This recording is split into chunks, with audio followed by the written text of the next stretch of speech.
Welcome to the Therapy for Black Girls podcast, a weekly conversation about mental health, personal development, and all the small decisions we can make to become the best possible versions of ourselves. I'm your host, Dr. Joy Harden Bradford, a licensed psychologist in Atlanta, Georgia. For more information or to find a therapist in your area, visit our website at therapyforblackgirls.com. While I hope you love listening to and learning from the podcast, it is not meant to be a substitute for a relationship with a licensed mental health professional.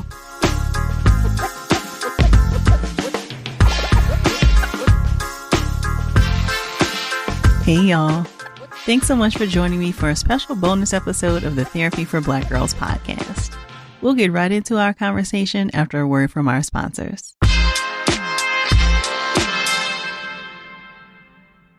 The winter season has arrived, bringing with it a time to relax, enjoy some me time, and embrace the simple pleasures of the season, like a trip to Starbucks for your favorite winter drink. Even in the colder weather, getting outside for a walk around your neighborhood is a great way to move your body, and enjoying a good book in a local park can be a great way to wind down. What's better to keep you company for either of these activities than a Starbucks pistachio latte? Discover your winter reset today. Order now on the Starbucks app. Macy's is committed to empowering the next generation to create a brighter future for all. That's why Macy's supporting UNCF, an organization that funds scholarships for students at historically Black colleges and universities, now through February 29th.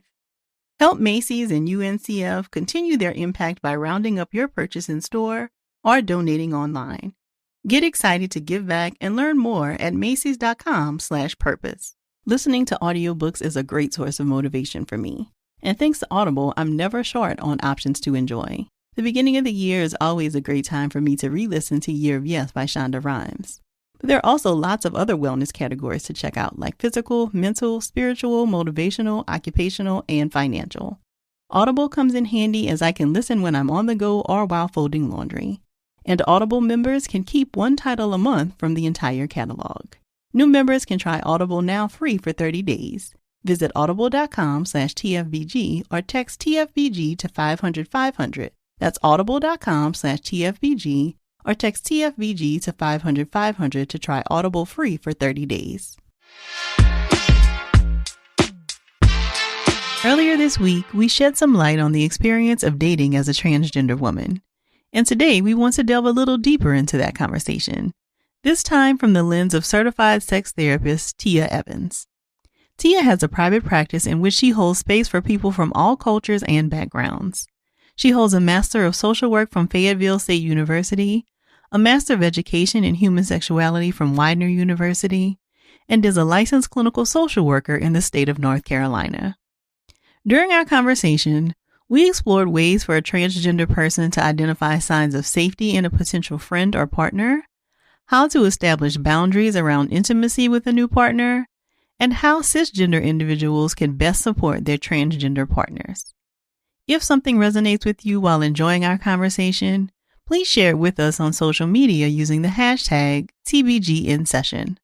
Or join us over in the Sister Circle to talk more about the episode. You can join us at community.therapyforblackgirls.com. Here's our conversation. Thank you so much for joining us today, Tia. Of course. Thank you for having me. Absolutely. Absolutely. So you are a licensed clinical social worker and a kink-friendly sex therapist. Can you talk to us a little bit about what you do in the communities you serve? So my role is people come to me when they have issues in their relationships, in their sex lives, questions about gender, sexuality, all that fun stuff. Got it. And what does it mean to be kink-friendly? That means that I'm pretty well versed in things in the kink community. So like BDSM, anything that's unconventional, I have a pretty good knowledge base of. And so I come into a place of the non-judgmental. You can come ask your questions. You can ask your opinions. And we can run just hash things out that they may not feel comfortable doing in regular therapy. And so in a large part of your caseload and a lot of the work you do is also as a part of the trans community, correct? Yes, a huge base, yes. So I think it's important for us when we are having these kinds of conversations to make sure we have good definitions and that people are kind of operating from the same place. So I want to ask you a couple of words to see if you can give us a definition so that, people have a better understanding. So what are we talking about when we say cisgender? So a cisgender person is a person that identifies with the gender that they were assigned at birth. Okay. And what about trans feminine? For somebody who identifies as trans feminine, that means that they have been assigned one particular gender. They may have been assigned male as their gender, but they identify as female, or they identify as being more into feminine-based things. Mm-hmm. And what about trans masculine? So then that's going to be the opposite of that. So that's a person whose gender may be assigned female at birth, but they identify as male, or they are into masculine things, or identify with things that are traditionally labeled as masculine. So, Tia, I know so much of like how we know about ourselves and how we are interested in dating, and our dating habits are shaped by like our upbringing, right? And I know that for people in the trans community, they're often being raised by cis people. So can you talk a little bit about how like that lack of representation impacts identity and dating choices? So when people aren't used to seeing how they would love to date, or they are inclined to date being represented, let's say in the media or even in their own community, it makes them feel isolated, or it makes them feel like what they're doing is wrong. And people tend to, if they're put into that box, they tend to kind of shut down and maybe go into themselves, maybe withdraw. You might see somebody end up being very anxious or depressed, or just seemingly not connected to society as a whole, maybe like even checked out. Mm-hmm. And you mentioned the media. For a lot of people who are in marginalized communities, if you don't see yourself represented in your home or in your community, you will turn to media, right? So TV, film, books, those kinds of things. Can you talk a little bit about the impact that you have seen on the trans community from looking at depictions of trans life in the media? I think that when we see things that are in a positive light, then you see more of, well, at least see in my patients, more of happy, upbeat. But then when you see things in the media that might show trans people in a negative light, then I see them come in with more of being down on themselves, or maybe even questioning where they fit in society or in their own lives, in their own communities. So I think it definitely ebbs and flows with what you see on TV or on the radio, with how people who are a part of the community tend to reflect in the day-to-day. Mm-hmm. Yeah, and to your earlier point, so I recently had a chance to watch the Disclosure documentary on Netflix. Have you seen that? I haven't seen it. Okay, so there was a lot in the documentary just about not having trans representation in the media, or if it was, then it was always this thing that was like looked upon negatively, or it was like a joke, right? Like a joke was made out of trans people's lives. And then the people in the documentary were talking about how that impacted their identity and like their self-concept until they grew up and maybe met trans people in later life. I'll have to check that out. It sounds really good. Yeah, it definitely would be one I think you'd appreciate. The other thing that they talked about as a part of the documentary was like having to unlearn so much of like the negative stereotypes that they saw about trans people in the media. Can you talk a little bit about maybe what that has looked like with your clients? Like what kinds of things have they had to unlearn?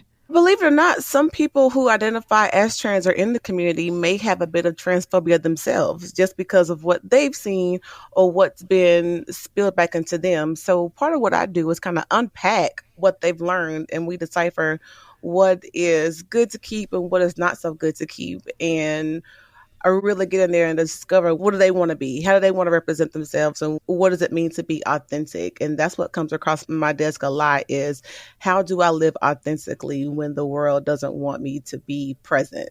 And so part of that is really just sitting into that and maybe just defining, what does it mean to be authentic, and how do we persevere and look past the negativity? How do we look past the stereotypes, and how do we get people to be seen and heard as they deserve to be seen and heard? Yeah, and I was going to say, I would imagine that your job has become that much harder in recent years, right? With all the additional like anti-trans legislation that's being passed. Can you talk a little bit about how all of that has impacted your work and your clients? So I am in North Carolina, and there's a lot of negative trans bills floating around right now. And some of the bigger ones are being targeted towards my little trans people, so my under 18 people. And so that's where we see a lot of not just the patients, but the parents too, trying to decide on what we're going to do, because a lot of people are opting to move. That's the biggest impact that's happening right now within this state, is people making exit plans to leave the state to seek refuge in places that are safer or places that are more welcoming. It's devastating. Yeah. So when you talk about like sitting with people and helping them to kind of appreciate authentically who they are, what does that look like? What kinds of conversations are you having, or exercises that might help with some of that? So I asked them to define who they are. If they have to describe themselves to anybody, how would they describe themselves? And then we'll go into, well, how does that look? How do you represent that adjective with the physical? How do you want to present? How do you want to look? What do you want to give to the world? That's pretty much how we start. And then I send them home. Well, this is what you need to work on. Here is how you can present in the way you want to present. And let's see what feels good for you. And let's see what doesn't feel good for you. And let's reshape it if it doesn't. Tia, earlier you mentioned that even people in the trans community themselves will sometimes experience transphobia, and that feels similar to even Black people experiencing anti-Blackness, right? And are having Correct. anti-Black kinds of thoughts. So what kinds of things do you do to help them unpack like some of their internalized transphobia?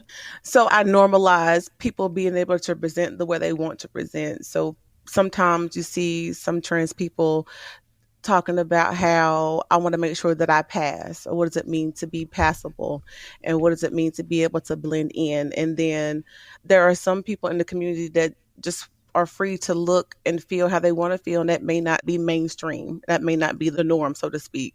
And so I work with patients to normalize, you look how you want to look, you represent how you want to represent, and that doesn't make you any more or less of how you want to be seen or viewed. How you look doesn't affect how the next person looks. And so let's normalize your own style, your own authenticity, your own aesthetic. Can you talk to you about any additional kinds of struggles that you see with maybe some of your Black trans clients? Are there additional kinds of conversations, additional things to kind of work through as being a part of the Black community? Oh, absolutely. The biggest thing I see is issues with the church and their spirituality and religion. That intersects heavy, especially a lot of the people who are in the trans community that come from a very heavily spiritual Christian base will often be conflicted on, well, this is what my religion says, but this is how I feel, or I can't go home because my grandmother, who is a deaconess in church, or my father, who's a pastor in the church, doesn't want me around because of how I look to them and how the church might see my parents, not even me, but how I see my parents. So it trickles down. That's what I see the most within the Black and brown communities, is how their religion crosses over into their identity. Thank you for sharing that, Tia. You know, it makes me think about there's obviously then some grief to, I would imagine, process when maybe you have to let go of some of those relationships, either with Absolutely. parents or with a church. Can you talk a little bit about how you might help somebody process that? So that might even look like maybe a mini funeral, or what do you want to say to your family that you may not be able to say? If you want to write a letter, even if you send it or not, what do you want that letter to say as your goodbyes to whoever you have to let go? If it's the church or if it's religion as a whole, what can you do to find peace with that within yourself? And what does that mean for you to maybe get your spiritual cup filled in a different way? So we look at ways to process letting go, but looking forward to being able to be free. Is that sacrifice worth the freedom? And if it is, then we move forward. And if it's not, well, what does that mean? How can you find those little pieces of peace in the struggle? Can you say more about the ceremony? I think that's often a very powerful kind of imagery for people to do, like these kind of funerals, or it kind of reminds me of like an empty chair technique. Can you say a Yeah, little for bit more sure. about the ceremony? Like, would you encourage them to invite other people to be a witness to that? What does that look like? Only if they feel safe doing so. But usually it's something that we might even do in session, where the person is maybe standing up and reading what their goodbyes could look like to the couch, which is again the empty chair method, or even just saying, hey, this is who I used to be. I am memorializing who I used to be, and I'm letting go of that so that the new me can be birthed. So it really is one of those. They write out what they want to say. If they want to bring in an article or clothing or something that they want to leave behind, they're welcome to do that. Just something that memorializes who they were and maybe something to look forward to moving forward, even if it's like a new tube of lipstick or a new tie, just something to kind of complete the ceremony, if you will. Thank you for that. More from our conversation after the break.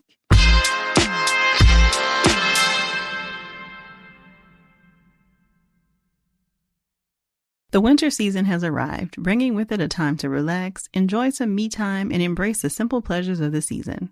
Like a trip to Starbucks for your favorite winter drink. Even in the colder weather, getting outside for a walk around your neighborhood is a great way to move your body. And enjoying a good book in a local park can be a great way to wind down. What's better to keep you company for either of these activities than a Starbucks pistachio latte? Discover your winter reset today. Order now on the Starbucks app. I have stepped fully into my cozy girl era. I only want clothing made of the softest fabrics and have been on the hunt for the softest throw blankets, fuzzy pillows, and cozy slippers I can find. My one-stop shop for all things cozy, Macy's. At Macy's.com, I can find beautiful and soft sweaters, plush coats, and comfy PJs I want to stay in way longer than I should. Super soft and warm throws and pillows for my couch, and of course, the official shoe of cozy girls everywhere, Uggs.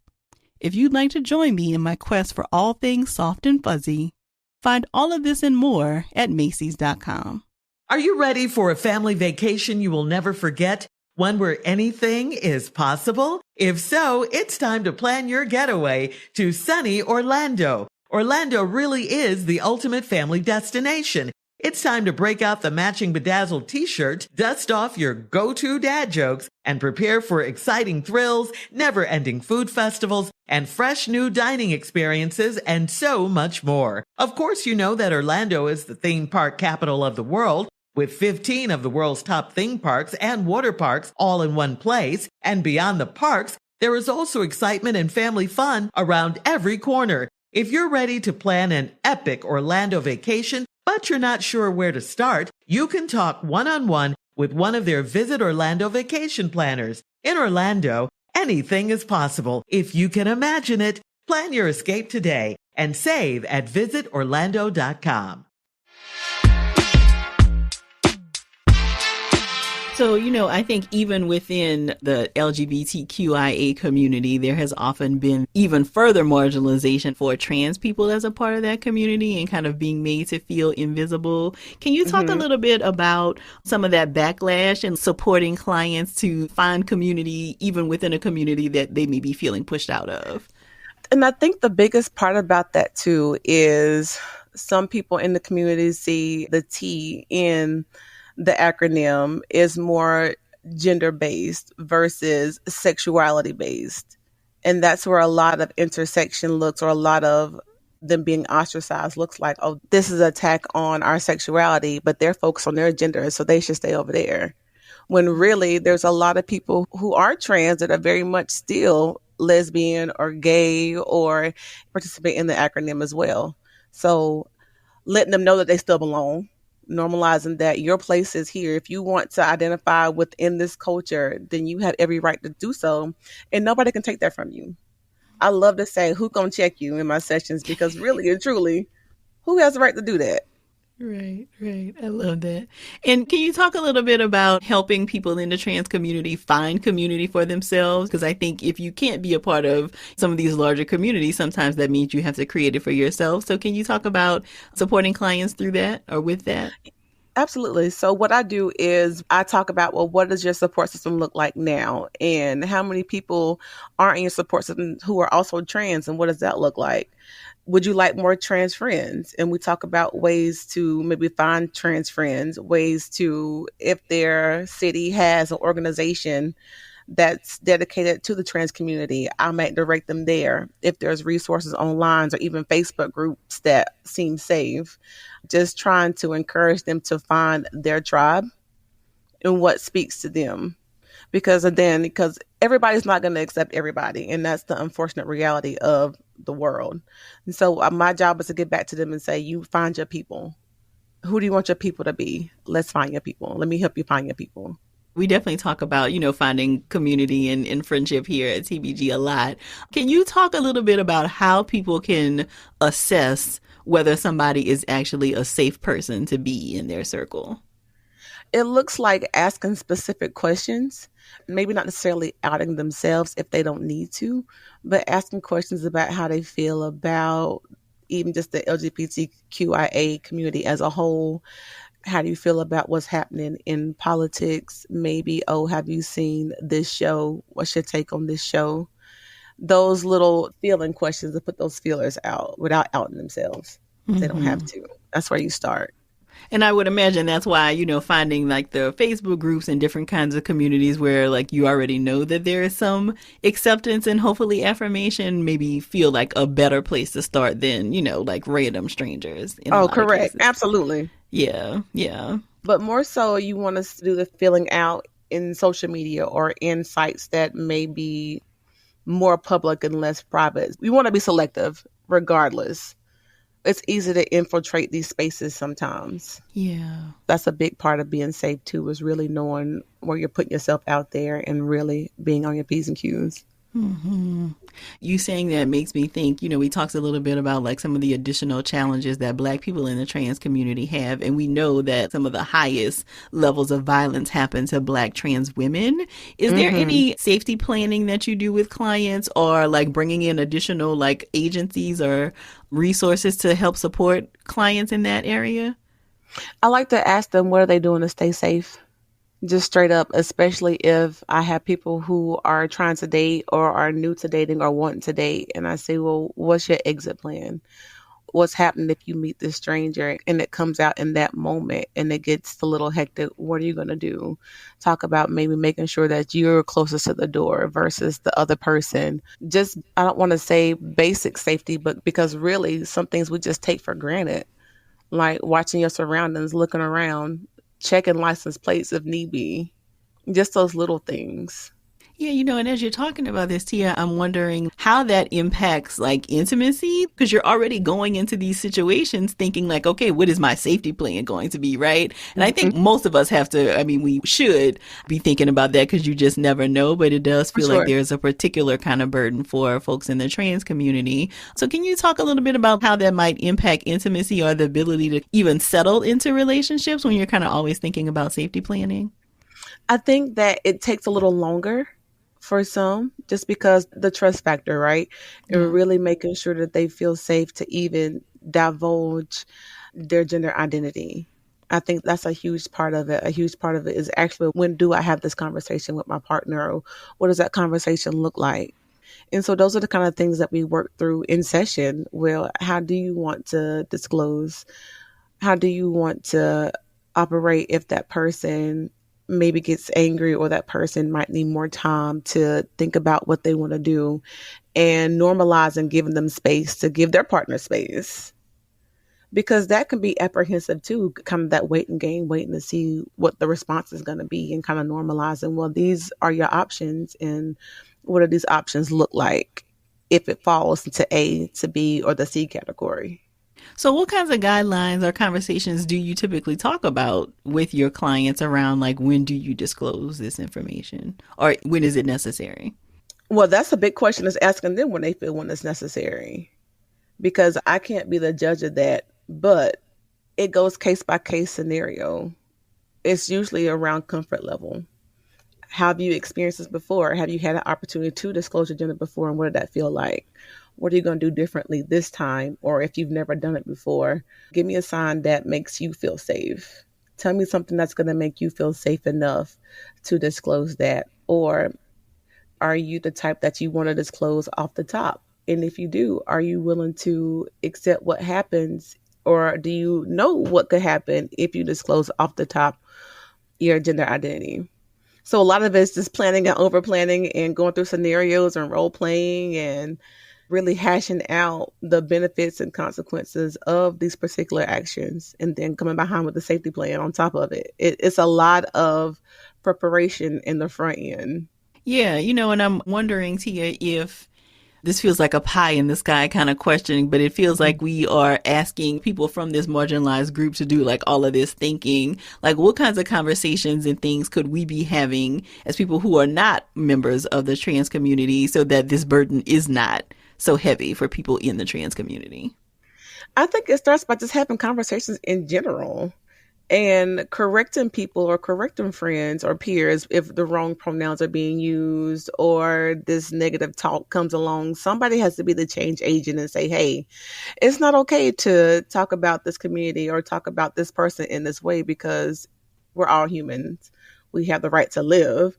And how is one person's decision directly affecting you if that's not somebody that you have in your traditional space and your space in general? So just breaking down the stereotypes and checking people at the door and being prepared to maybe lose some friends or lose some loved ones behind it to be that change agent. So you gave us some great information around trying to assess whether somebody is trustworthy as a friend. Are there additional kinds of questions or things that people should be looking out for in terms of like being a potential partner or somebody to date in terms of whether they are trustworthy? I think that kind of parallels. I think once you get past the safetiness in a friend, it kind of transpires into the next section. And especially at that point, if they feel safe enough to disclose, maybe asking somebody if they dated a trans person before and what that looked like for them and how they felt about it, and really seeing what somebody's current knowledge is within dating in the community. So for trans people who maybe are feeling like some societal pressure to disclose, right? Because you already said that's up to the person's kind of individual comfort. So let's say people are listening to our conversation now and they are feeling like this pressure to disclose. What kinds of things might you tell them, or what kinds of questions might they want to ask themselves? Are you ready? Are you really ready to disclose, or are you just feeling like you need to just because? And if it is just because, what's stopping you from waiting another day or waiting an extra week? For those who feel that they are ready, that they do want to disclose, well, what does it feel like? What are you feeling currently? What's your reasoning for wanting to disclose? How do you think you're going to feel after you do disclose? And if you feel like disclosing, try it with a very trusted friend first and go from there. If you already have your tribe and you've already disclosed to people in your tribe, do you need somebody there with you to support you as you disclose? And if you do, that's okay too. There's nothing wrong with having a support person present with you when you need to have these difficult conversations or conversations where you don't quite know how the ending is going to be. And then also ask yourself, well, once the cat's out the bag, I can't put the cat back in the bag. So what is life going to look like for me? Or how do I want my life to look once I have disclosed? It's a lot of soul searching. Yeah, I would imagine too, like what kinds of support is going to be there after I disclose, right? Like what kinds of communities might I want to be able to be a part of? More from our conversation after the break.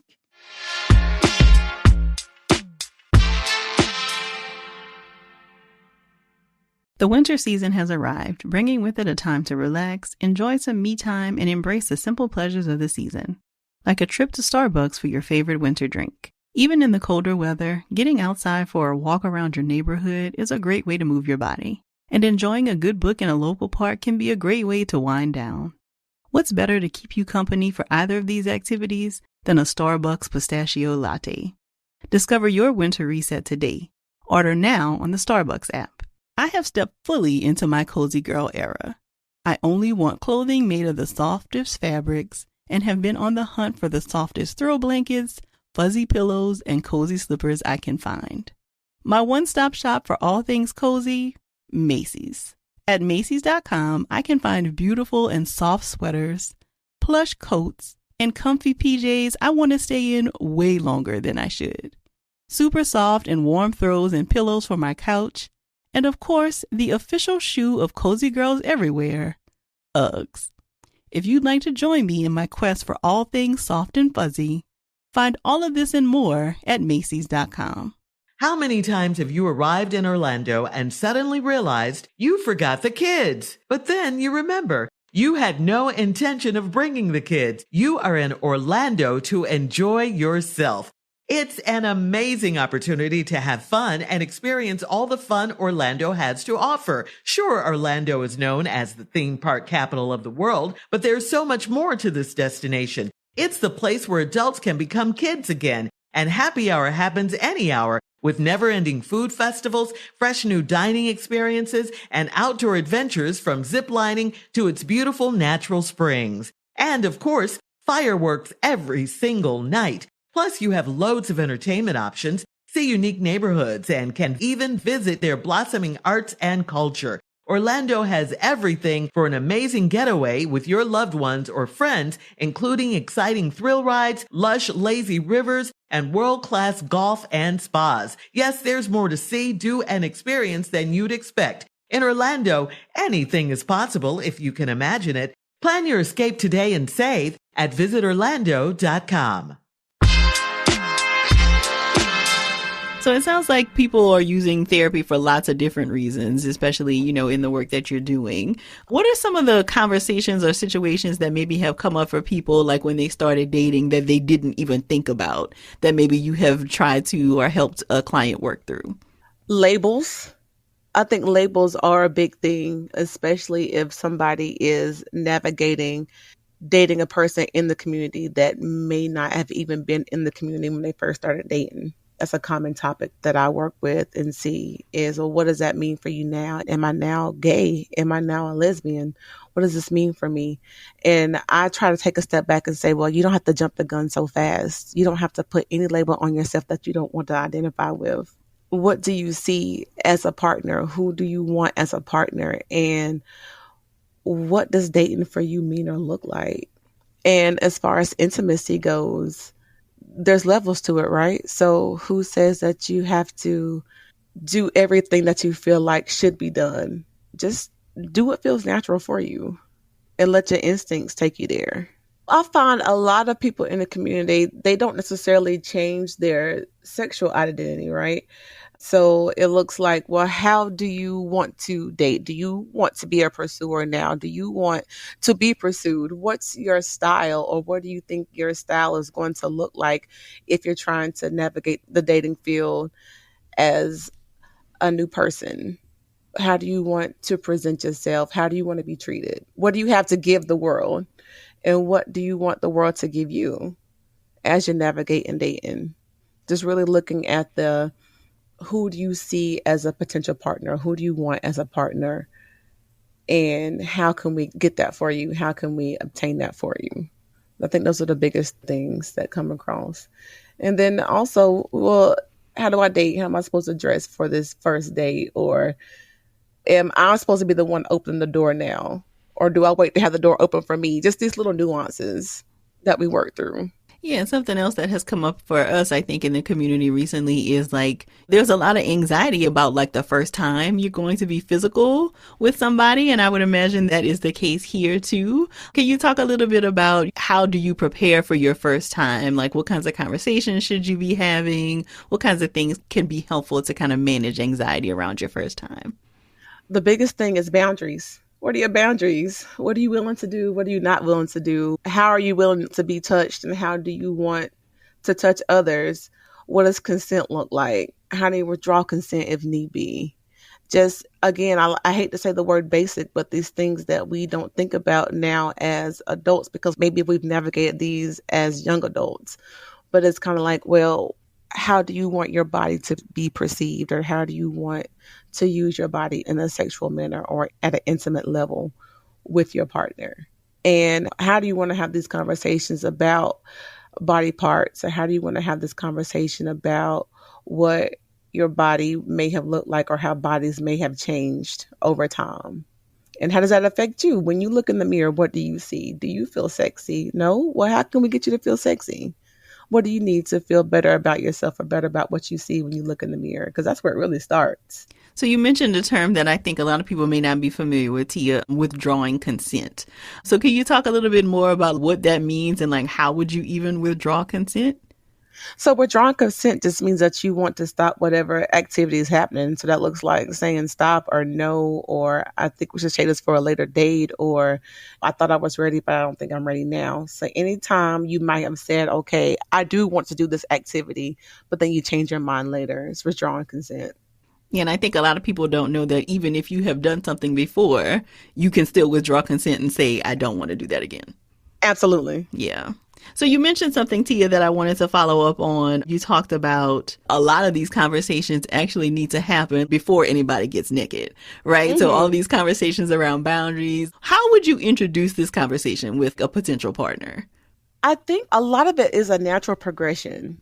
So it may happen with that first kiss or that first makeout session, or when things start to feel like they're getting hot and heavy, and it starts with somebody saying, let's really talk about this. What are our expectations? And what does it look like for me to say, I'm ready? What does it look like for me to say, I may not have had sex this way before, but I'm willing to try? And it is something really special about being vulnerable. And all of this is assessing somebody's vulnerability level and what are they willing to do? What are they willing to talk about? And again, if they're not ready, maybe let's take a step back and do that at a later date. Let's just focus on building our mental intimacy or our romantic intimacy and not just straight sexual intimacy. So much of dating today, well, you've already talked about this a little bit, but so much of dating today is happening online, right? So we know you've already mentioned that people can easily infiltrate spaces. So what kinds of conversations or what kinds of suggestions would you give to people around how to navigate online dating to fend against transphobia as much as possible? What kinds of suggestions would you have there? Trust your instincts, trust your gut. Let somebody know if you're going on a first date. Let somebody know your surroundings or what's happening around you. And as far as trying to select a partner or, read through who could be a potential, is just look for those keywords. Look for how that person is talking about trans people, or look about how that person is talking about people in the community as a whole, and just be alert. Ask questions. There's nothing wrong with too many questions. And then for somebody who their style, they prefer to disclose off the top, be okay with the backlash, be okay or normalizing or not taking it personal. That person doesn't want to continue, and know when to take a break. If all you're seeing on these dating profiles is transphobia, if all you've seen is negative outlook on the internet or on social media, just cut the computer off for a little bit. Take some time. It's okay to come back to that at a later date. You don't have to digest this all day, every day. It's already waiting out there for you anyway. So you take your time and you take a step back from everything, from dating, perusing social media. Stick to your support system and ask for help if you need help. So, another first that I think can bring up a lot of anxiety for people is meeting a partner's family for the first time, right? And again, I would imagine that this can be, an additional level of stress for a trans person. Can you talk about what kinds of things should the non-trans partner maybe do to prepare their family? Like, what kinds of conversations should be happening to make sure this is an affirming kind of opportunity for the person? For the non-trans person bringing their trans partner into their family, it starts with, again, boundaries, talking to their families. Okay, we're not going to talk about this. We're not going to bring this particular subject up. We're going to let that person, and they share pronouns. This is their pronouns. This is the pronouns that we're using. If somebody uses an incorrect pronoun, I expect you to either correct yourself or be prepared to be corrected. And just setting those firm boundaries that this is not going to fly. This is the person that I'm choosing to be with. And if that can't be accepted, then maybe we can't have dinner on Sunday. It looks like being very firm in their support and in their affirmation of their partner. Yeah, and I would imagine that there are, again, some conversations that need to happen with the partner even before you meet the family, right, around what kinds of things feel comfortable, what kinds of things don't feel comfortable. Yes. So then you're definitely going to have that conversation with your partner about, well, okay, what are your boundaries with my family, or what kind of things do I need to look out for if you're feeling uncomfortable? What kind of support do you need if you're feeling uncomfortable? And what's our exit plan? If we need to leave, we can leave, and remind that partner that they don't have to be in a space that they're uncomfortable being in. And if any kind of discomfort is there, we're going to remove ourselves.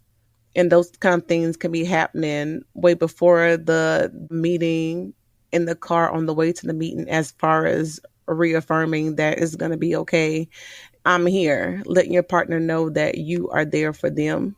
This is just the next stage in your relationship and that you're here. So you talked earlier, Tia, about the importance of media and like solid, positive depictions of trans people. Can you point to any like shows or films or things that you've seen recently that you think have done a good job of really presenting trans people? So I really love Pose, and I know it's not on anymore, but I just recently rewatched the series. And I think a lot of that is very, very affirming to see people in the community, even that far, it's not that far, but, talking about the 80s and early 90s, the depictions of the trans population there is really where I pull from the most. I see a lot of people in social media, as far as like TikTok is concerned, or even Facebook, coming out more and sharing their stories and sharing their journeys. And that's usually where I direct a lot of my patients to, if they're looking for a more positive light or more of how do I see myself on the screen. So a lot of me is showing them social media. So you are also working on a workbook, Tia. Tell us more about your workbook and what your plans are, your hopes are for the workbook. So it's a work in progress. It is about intimacy, how to build intimacy with your partner or partners if you are in non-monogamous relationships, and what that looks like from a physical aspect, from a romantic aspect, and from a mental aspect. And so it's just about those little things to get your intimacy back to where it was, or better than what it was beforehand. People looking to pull that spark back.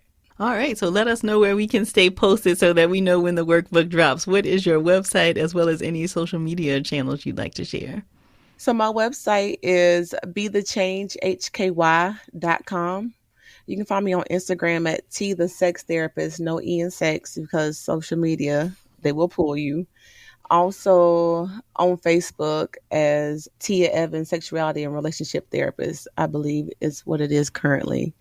And then my brick and mortar practice is based out of Hickory, North Carolina, and it's called the Change from Within Counseling Center. Perfect. We'll be sure to include all of that in the show notes. Thank you so much for spending some time with us today, Tia. Absolutely.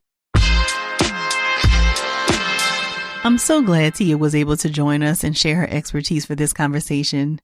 To learn more about her and her work, be sure to visit the show notes at therapyforblackgirls.com/transdating. And don't forget to text this episode to 2 of your girls right now and encourage them to check it out. If you're looking for a therapist in your area, check out our therapist directory at therapyforblackgirls.com/directory. And if you want to continue digging into this topic or just be in community with other sisters, come on over and join us in the Sister Circle. It's our cozy corner of the internet designed just for Black women. You can join us at community.therapyforblackgirls.com. This episode was produced by Fredia Lucas, Ellice, Ellis, and Zariah Taylor.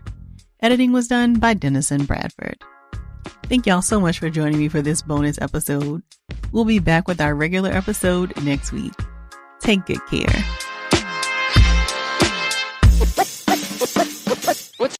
If you like using debit over credit, don't you think it's time to also get rewarded? Well, now you can with Discover Cashback Debit. It's a checking account that rewards everyone with cash back on everyday purchases. Plus, on all the things you've been contemplating for a really long time. So that concert, no-brainer. Self-care, yes please. Do what you love and get cash back while you're doing it. Check out eligibility and terms at discover.com/cashbackdebit. Discover Bank, member FDIC. The greatest performers of all time are coming to CNN in Vegas. The story of Sin City. They had the biggest entertainers in America. Elvis was an alien-like thing. The Rat Pack was at the top of their game. Get an inside look at the rise of the Neon Strip. Didn't get better than these guys. And the live entertainment that set the city on fire. It's unlike anywhere else in the world. The new CNN original series, Vegas, The Story of Sin City, premieres Sunday, February 25th at 10 on CNN. Black excellence, Black affection, Black culture. It's all free this week as Xfinity celebrates Black History Month with unlocked shows, movies, and specials. Take a look at modern relationships with Anatomy of Black Love from Revolt. Sample exciting flavors with new Soul Kitchen from Clio TV. Toast to living legends in the Urban One Honors from TV One. And find a new favorite jam from iHeartRadio's Fly Nation playlist. Watch new entertainment every single week for free. No strings attached. Save free this week into your Xfinity voice remote.